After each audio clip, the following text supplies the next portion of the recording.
Your phone is not just stealing your time, it's rewiring your brain, shrinking your attention span, and killing your creativity. And you don't even know it. The average person touches their phone 2,617 times a day. Now, the study was conducted before the COVID pandemic, and we can safely assume that this number would have gone up post the pandemic. As the phones keep getting smarter and we keep getting dumber. Scroll, swipe, tap, repeat. But at what cost? Today, let's explore the silent damage that your phone is doing to your mind and how to break free from it before it's too late. Let's first begin with the science. Because what's happening to your brain right now is not your fault, but it is your responsibility. Your brain, the most powerful tool you own, was designed for deep focus, creative boredom, and periods of quiet reflection. That's when it thrives. That's when insights happen. That's when growth happens. But in today's world, that's not what it gets. Instead, what we feed it is a steady diet of dopamine hits. Every time we scroll, swipe, like, refresh. Every time you pick up your phone out of habit. Every time you check for a notification that isn't even there. You're not just passing time, you're rewiring your brain. Studies show that the average human attention span has plummeted from 12 seconds in 2000 to 8 seconds today. That's even less than a goldfish. And that's why even social media platforms focus on content that doesn't last for more than a minute. Instagram Reels, YouTube Shorts, and I'm sure most of you don't have the patience to watch this video till the end. And I don't blame you, because your brain is being trained to jump from one thing to another. It's learning that stillness is boring, that silence is uncomfortable, that you constantly need something new to feel good. But here's the deeper danger. Your prefrontal cortex, that area of the brain which is responsible for decision making, memory, and impulse control, is being weakened. This is that part of the brain that you rely on for setting goals, stay disciplined, and make the right choices in life. And when you flood it with endless stimulation, it starts to break down. The more you scroll, the harder it becomes to think, to focus, to create, to be with yourself. So the next time you feel your brain is foggy or you can't concentrate, it's not laziness, it's not lack of motivation, it's your brain under attack. Let me ask you something. When was the last time that you were truly bored? No phone, no music, no scrolling, just you and your thoughts. Chances are it's been a while. And that's the problem. Because boredom, believe it or not, is where your most creative ideas are born. But today, we've killed boredom. And with it, we start killing our creativity. Here's what's going on. Your brain is wired to seek stimulation. That's not new. What is new is that how easily we give it what it wants. In the past, if you're sitting at a bus stop or lying on your bed, you might have stared at the ceiling, read a book, or let your mind wander. And that wandering wasn't time wasted. That was your brain making connections, solving problems in the background, building ideas from scratch. Newton discovered gravity while staring at the falling apple. Einstein developed the theory of relativity during long walks where he let his mind roam. What do all these people have in common? Boredom, pace, stillness, the blank canvas of the mind.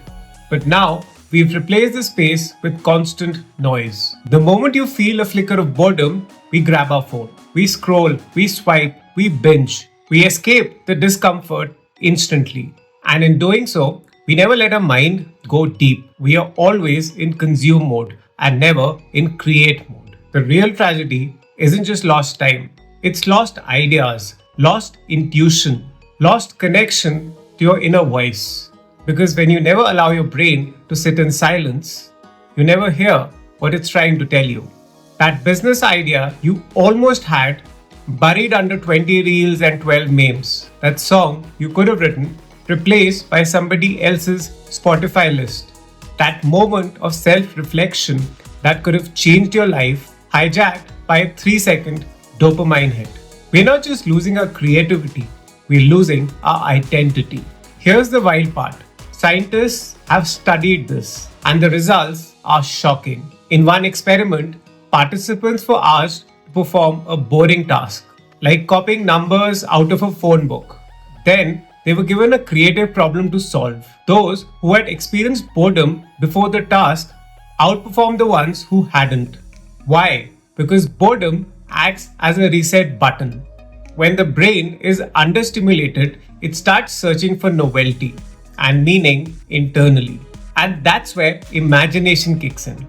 That's when ideas spark. So when you kill boredom, you also kill innovation, original thinking, long-term fulfillment. Now here's an important distinction. We say, I'm bored, and then instantly open up Instagram or Netflix. But that's low-level distraction, not real boredom. Real boredom is sitting with your thoughts, without numbing, without noise. And in today's world, that's become rare, almost scary. Because when you sit in silence, all the buried feelings start coming up. The doubts, the fears, the truths.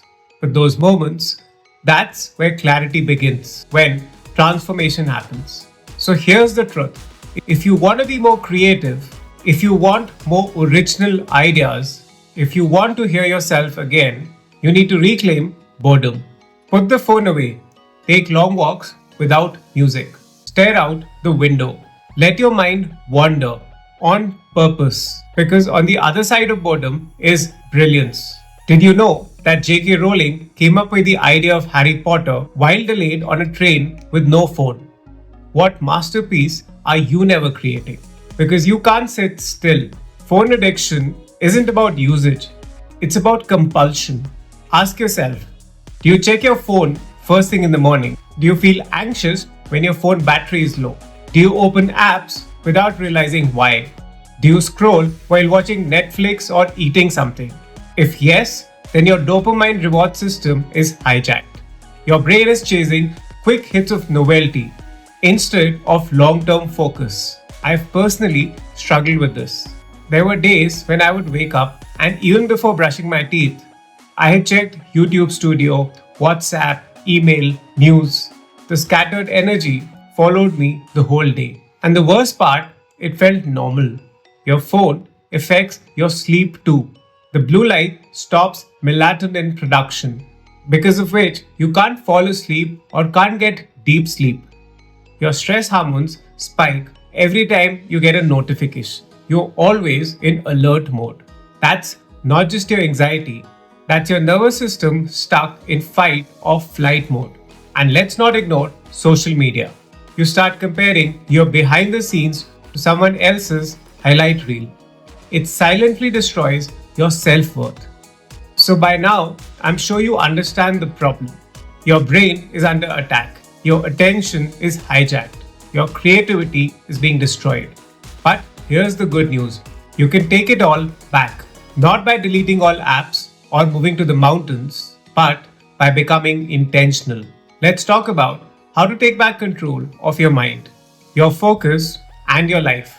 The first step is to rebuild your relationship with your phone. Let's be real, your phone isn't the enemy, your habits are. So ask yourself, do you control your phone or does your phone control you? Here's how to flip the script. Turn off all non-essential notifications. Every ping is a dopamine hook designed to steal your focus. Move distracting apps off your home screen or even uninstall them for a few weeks. Out of sight, out of habit. Set phone-free hours each day, whether it's the first hour after waking up or the last hour before you sleep. Guard it like gold. That's when your brain resets. Reintroduce boredom, this time on purpose. Yes, boredom. We're bringing it back. Try this. Sit still for 10 minutes. No phone, no music, just you and your thoughts. It'll feel uncomfortable at first, but that's the point.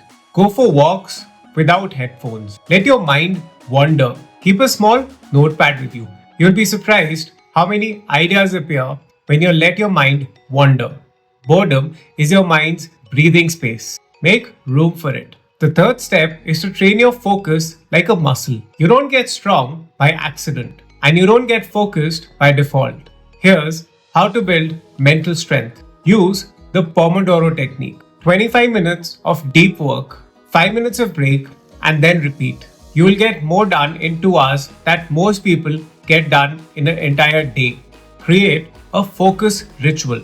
It could be lighting a candle, putting on a hoodie, or sitting in the same chair every time you work. Train your brain to associate that ritual with deep focus. Start meditating, even if it's 5 minutes a day. It's not about relaxation, it's about watching your thoughts and not reacting to every impulse. You don't need more content, you need more clarity. Instead of watching a few reels, create something. Write a paragraph, record your thoughts, sketch an idea. Even journaling counts. It gets your inner voice back online. The more you create, the more confidence you build. Because you're no longer just a consumer of life, you're becoming a creator of it. Another important step is to set boundaries for your brain. Let's be real, the world isn't going to stop demanding our attention. You have to protect it. Create a digital sunset. Shut down all screens 1 hour before you sleep. Your brain will thank you the next morning. Be okay with missing out. You don't need to reply instantly. As the younger generation says, experience JOMO, which I found out recently means joy of missing out. Design environments that support your focus. A tidy desk, natural light, a calm room. Your environment is shaping your brain. Make sure it's working for you. Taking back control isn't about doing everything. It's about doing a few things consistently. You don't have to be perfect. You just need to be deliberate. Because here's the truth. You have one brain, one mind, one life. Guard it like it matters. Because it does. And once you reclaim your attention, you don't just get your productivity back. You get yourself back. If you don't take control of your phone now, it will take control over your brain, your focus, your life. It's not just about productivity. It's about presence, peace, power. Give your brain the silence that it needs to truly think, not just scroll. If this video spoke to you, then hit like and share it with someone who's glued to their screen. Subscribe to the channel for more videos on intentional living. I'm leaving you with 2 more videos that you might like. Thanks for watching, and I'll see you in my next video.